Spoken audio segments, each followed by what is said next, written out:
Hi everyone, I'm here filming my record store day haul. This is my bag of goodies and I'm going to be going through it as I went shopping that day. I went to 9 record stores. I started at around 10:30 and I think I was out until about 4:30. I got some of what I wanted, some I didn't end up getting, but that's okay. I'm really happy with what I did purchase. I started off my record store day with the Pearl Jam online record store day sale. So they had this mystery package going. You got a 12-inch record and a 7-inch record, and you don't know what it's going to be. It's $50 plus shipping, so it was pretty expensive. It took me about 20 to 30 minutes to get through on the website. It kept not recognizing my 10 Club membership and like not letting me buy the item. I think it was just because there were so many people trying to get it at the same time. I decided to try one more time and I got through in that time. So super psyched to get it. I really hope I get something I don't already have, because the list of items included had some like reissue stuff that I have already, but it also had some incredible like first pressings and special editions, stuff that goes for like hundreds and hundreds of dollars online. If I got friggin' like Pearl Jam 20 or Rearview Mirror or Lost Dogs, I would be like so happy. But yeah, who knows? I might end up getting Lightning Bolt again. And if anyone else did that on the Pearl Jam website, like if you're in 10 Club, let me know what you got eventually in this video. On to what I can actually show you. So I went to Kopp's first on Bloor. Most of the stuff was gone, but I did pick up one of the things on my list, which was the Lemonheads Graham Parsons brass button side by side. It's on the pink vinyl with the golden button. The back just looks like so. This is an amazing cover. I actually prefer the cover to the original. The original is very country-ish, folky country. It was on Graham Parsons' solo record that came out after he passed away. He died at age 26. And the Lemonheads covered brass buttons on their first not punky release, which was called Lovey, and it came out in 1990. That's the version of the Lemonheads that I prefer. I'm not so much into their punky stuff. I'm more into like Lovey and After, Shame About Ray era, that sort of thing.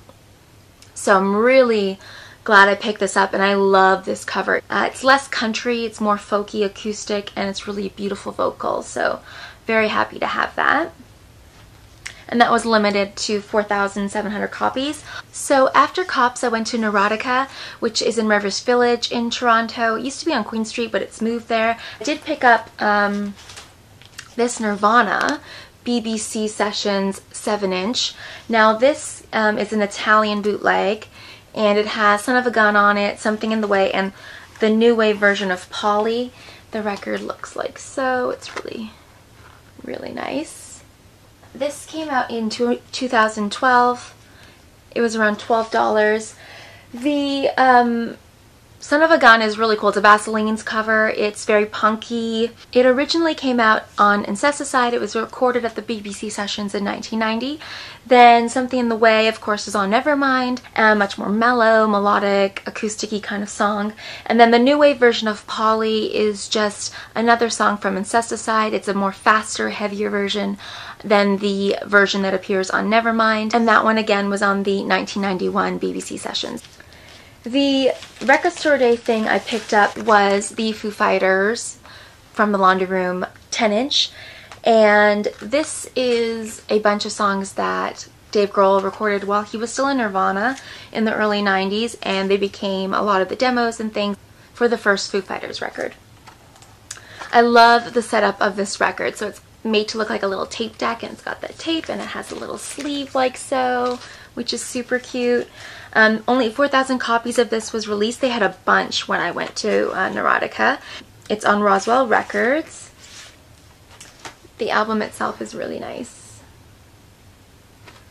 Really nice packaging on this. So the first song, Alone, Easy Target, is very Nirvana-esque. I really like it. Big Me, of course, is an original kind of demo version of that song, which appeared on the Foo Fighters album. To me, it came off a lot less fun, and like I always think of Big Me as just this goofy song because of the video, the Mentos video, but it comes out a little more serious on this demo. And then on the B-side you have a cover of Kids in America, which is amazing. Of course, if you're a 90s kid and you love Clueless, like I love Clueless, you know that song really well. It is the intro song to Clueless, and absolutely amazing song. And then Empty Handed is the other song on the B-side. Not my favorite on the record. I've only listened to this once all the way through, so who knows, maybe it'll grow on me. So that was what I got at Neurotica. And then I went to Soundscapes on College Street, and I picked up the last one of the Freddie Johnson side-by-side, which I really, really, really wanted. I freaking love this song. It's called Bad Reputation. It came out in 1994 on his debut album. It has this amazing, I don't know if it'll focus, baby blue Coke bottle clear speckle, which is so beautiful, and on the Elektra label there. And this song was the single, was the big hit from the record. I think the record's called The Perfect World. And this song also appeared in the movie Kicking and Screaming, which is one of my boyfriend's favorite movies of all time. It came out in 1995, and it is Noah Baumbach's debut directorial release. So if you like any of his movies like Greenberg or Squid and the Whale, definitely check out Kicking and Screaming. It's very 90s. It's good. Anyway, so pretty famous song. It was produced, I don't know if I said this, by Butch Vig after he did Nevermind, and that was kind of helped it get some notoriety because everyone wanted to see what he would do next. The B-side is Death Cab for Cutie on the Atlantic label. I don't particularly like this cover. It's just very much like the original. I believe if you're going to do a cover, you should definitely switch it up, or at least sound a lot different than the original. This sounds like a lot like the original, except not as good, in my opinion anyway. So I went to She Said Boom and I picked up two 7-inch singles. The first was Hold My Hand by Hootie and the Blowfish, and the other side has Let Her Cry, which is my favorite Hootie and the Blowfish song. Really nice purple label. That was only $1, and I know some people might think Hootie and the Blowfish are cheesy, but I don't really care. I like them, so that's what I'm gonna buy. And then they also had this picture sleeve from Fleetwood Mac. It has Don't Stop and Never Going Back Again. Don't Stop being a Christine McVie song, and Never Going Back Again being Lindsey Buckingham. Pretty decent condition. The sleeve, not so much. It has some tearing there at the top. But, yeah. It's hard to find picture sleeves from the older stuff, so I've been looking at this for a while and not buying it because it was $8, which is kind of expensive for the condition it's in. Like, my Tusk was in a similar condition and it was only $2, but it was record store day, so I was just like, I'm gonna buy it, And I went to this place called Paradise Bound, which I'd never been to before. They are an art store and a record store. And usually what I do when I go to a record store I've never been to, I always ask if they have any 90s stuff. He was like, probably not, but I'll look it up on my computer. And he did, and he found this. So it is a garbage singles box with every single single from this debut album. Comes with this awesome picture. Look at Shirley. She's so cute. And there's Butch Vig, who's in Garbage, the producer of Nevermind and of that Freddie Johnson song. And I believe this record was either self-titled or it was called Queer. I don't quite remember. I never actually owned this record back in the day. I remember loving a lot of the singles. It has Only Happy When It Rains, which is their first big, huge hit. All these little cards have lyrics from each song on them, and then that's all the info on the back. And this was released in 1995. It is a UK release on the Mushroom label. Only 10,000 were produced, but that sounds like a lot of records to me. I have number 7,900. There is the little... There are 5 records, and they look like this. And each one has one song from the record on each side. And they're all color coded, and that's how you know which song is which. So blue and yellow. They're all pretty much the same, so I'm not going to go through them all. But I thought that was really cool. You basically get the entire record, but in single form. and the whole thing was in really good condition. This was regularly $40, but his whole store was 20% off, no tax, so I got it for $32, which was amazing. And that's something you don't come across every day, so I was really happy to get that. After that, I went to Sonic Boom, our biggest record store here in Toronto. That's where I got this funky little tote bag, which is actually really sturdy and perfect for records. I did go there in particular for this album. It's the Creedence Clearwater Revival, The Chronicle Greatest Hits. I bought this for my mother for Easter a couple weeks ago at Sonic Boom, and it was priced at $16.99. And I went up to the desk and it came up as $26.99, and the guy gave it to me for the sticker price, and he said that it must just be changing prices. So that was one of the things I was like, well, I'm gonna go buy a copy for myself if it is going to be going up in price, so I can get it for $10 less. So that's what I did. I do have a couple other Creedence Greatest Hits things. I have Creedence Gold and more Creedence Gold, but they're not in the best condition. They're originals, obviously. So I wanted to get this just so that I'd have, you know, a nice copy to play. And it's on that blue fantasy label there. And then I also found a vintage copy of Abbey Road. I don't have any original Beatles releases. I have a couple of compilation stuff. I have the love songs. I decided to start with Abbey Road. And this is a Canadian pressing, but it is on the Apple label. It doesn't come with an insert or anything like that, but the pressing is really nice. And this was $20. I didn't get like a deal on it, but either way, I just thought, you know, it looked really nice. It was a good copy. I would pick it up. I was waiting in line and I saw like a record on top of a bunch of crates that they were selling, and I looked at it and I couldn't believe it because it was the Lydia Loveless I Would Die For You Prince cover that I really wanted. I didn't even think this was going to come out in Toronto because it was a regional release. There was, I know, very limited amounts put out. The B-side is Corey Bronan, Under the Cherry Moon. I have no idea who that is. It's kind of country-y. I was so excited. I hadn't seen it anywhere else, and then there it was right by the cash desk. And I have to say, I took it home, so the first thing that I listened to, oh, it's such a bad cover. Oh, I'm just like so disappointed with it. The album is really pretty. It's on this purple haze vinyl. Actually, the label's kind of lame. But, yeah, it's not good. Neither side is good. At least in my opinion. Maybe you would like it, but Lydia Loveless is amazing. Her record is incredible. She sings it in her kind of emotional, kind of slower way, but they didn't really like slow down the melody. So it's just, it almost sounds like it's playing at the wrong speed, if that makes sense. I kept thinking that my record player was like malfunctioning. That's not a good sign. Okay, then I went on to this record store that is in Black Market, and I was able to find another record I've been looking for a while, which is Dreamboat Annie by Heart.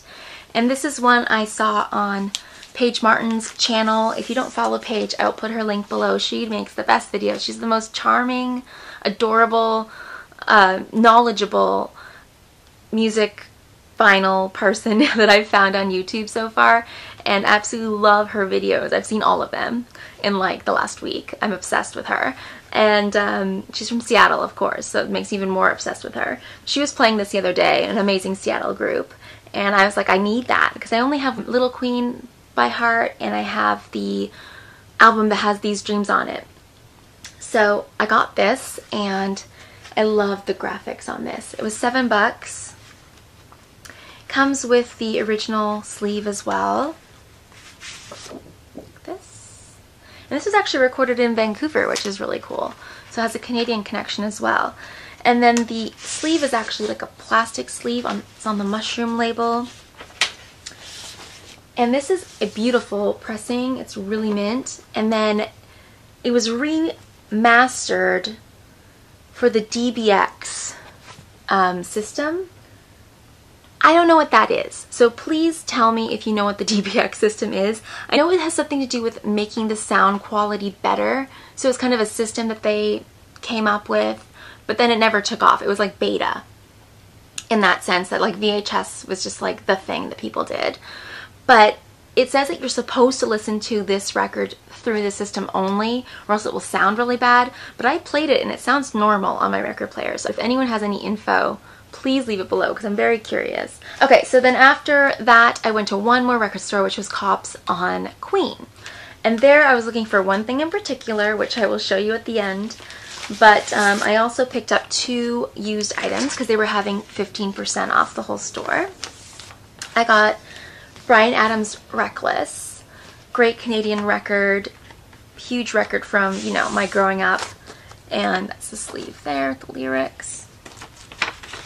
This has Summer of '69 on it. It has Run to You. It has Heaven, a lot of his humongous hits on the A&M record label. And it came out in 1984. And it also includes this really funny form to get like a music video, VHS or beta, sent to your home. $19.95 for a 30-minute video. Pretty crazy. I also picked up this 7-inch. It is Rhiannon and Over My Head by Fleetwood Mac, back-to-back hits version, and Christine McVie, Over My Head, and then Stevie Nicks, Rhiannon. And this is my favorite, or one of my favorite songs of all time.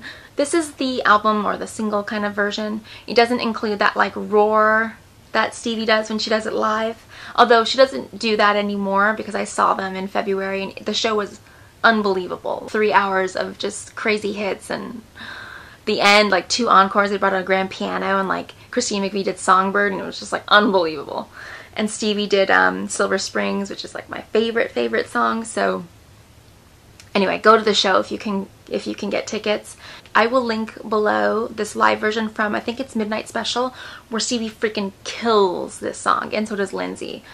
Beautiful. Great little 45 on the Reprise record label, which is cool.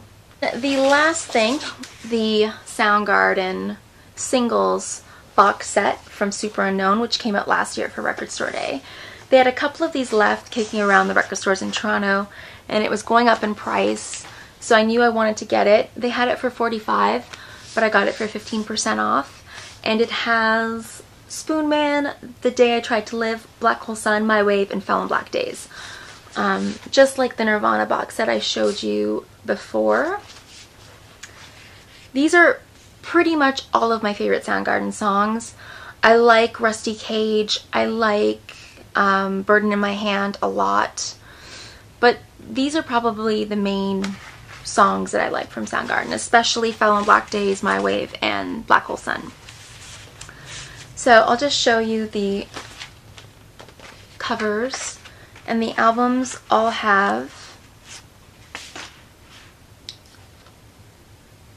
the covers kind of mirrored on the label, so they're all the labels are different. As you can see, like this one and this one are the same, and then this one's kind of like that one. I love this one, the picture of it. Really nice. My Wave. It has an orca on it. Day I Tried to Live is another great mountain scene. Very like Pacific Northwest. And then Black Hole Sun, the Dandelion. It's not the original covers of the singles, but still really cool. I'd love to hear what you guys picked up. Were there any disappointments of things that you bought, like my Lydia Loveless thing?